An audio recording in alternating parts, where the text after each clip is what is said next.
Hi guys, it's Tana J. I apologize if it gets a little noisy.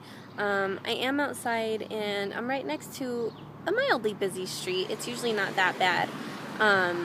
But I'm soaking up the earth energy, hanging out with my brother Tree right here. And I was doing some access processing before I got out of the car. I usually listen to some kind of audio. Lately, more and more, it's been access consciousness just because it's magic and I've seen the most change happen in my life because of it. And so I was listening to an explanation of what access is, and it reminded me of this story that just completely changed the way that I viewed myself, shattered my paradigm of who I was, and really allowed me to step into who I be. And so these two local villagers were walking through the jungles in Thailand, and they're poverty stricken and just bummed out, and they're like, what else is possible? How can we receive all that we know is possible in this life, right? And they stumble upon this huge stone Buddha statue, and it's the find of a lifetime. It has been undiscovered for thousands of years, and they're like, oh my gosh, this is it, right? And so, they run back into their small little village and hop on the one phone that they have there and start calling all of these different, world famous archaeologists and all of these, big, prestigious names of people. And they end up getting a hold of somebody from a really famous museum in England. And he's super stoked, so he flies out there with this huge team of people, and they go out into the jungles, traipsing around, struggling and fighting through the jungles to get to this statue. So it takes them weeks, right? Because they have to carry or drive or drag all of this heavy machinery through the jungle to be able to get to the statue and pull it up and get it out and take it back to the museum, right? So they finally get to it, and it's beautiful, it's magnificent, it's 50 feet tall, and it's huge, and it's wide, and they don't know if the machinery that they brought is going to be able to get it out, but they try anyways, right?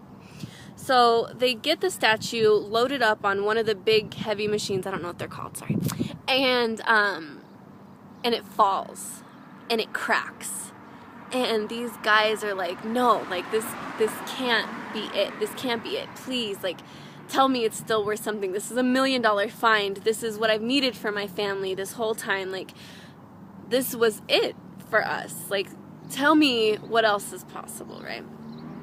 And, they start to cry, and one of them, keeps getting this sharp pain in his eye, and it's this light that's being reflected into his eye.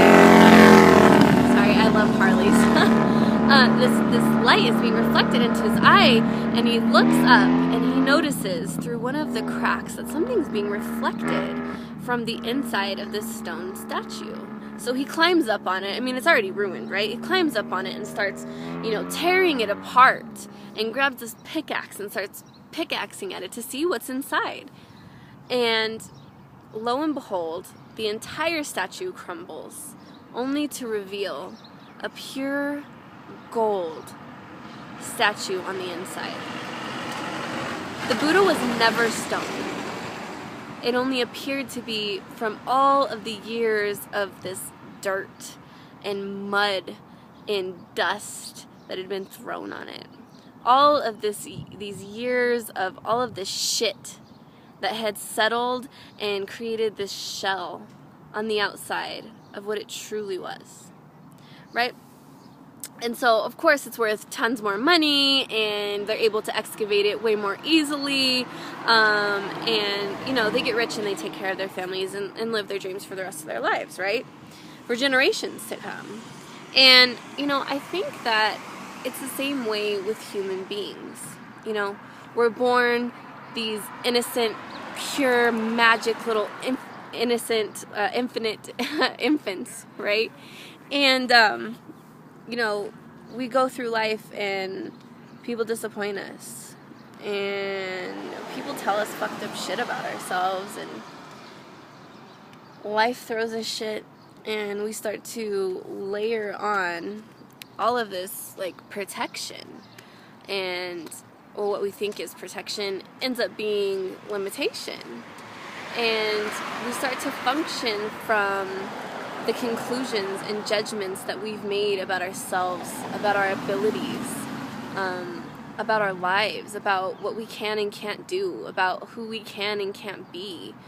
And we start to function from this place of stone, where we can't really move that freely, and we can't truly show our essence. We can't truly shine on the world, because nobody sees who we truly are anymore. So this is what I'm proposing. What if we are all pure,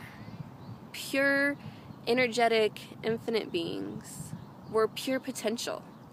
And, what if somewhere deep down inside you know that you are magic, and you know that you are like beautiful and wonderful and perfect, and that you can do all of these amazing things, that you have all of this capability and potency and magic that you haven't allowed yourself to tap into because you've been cutting off your awareness with all of this shit that you've piled on top of yourself.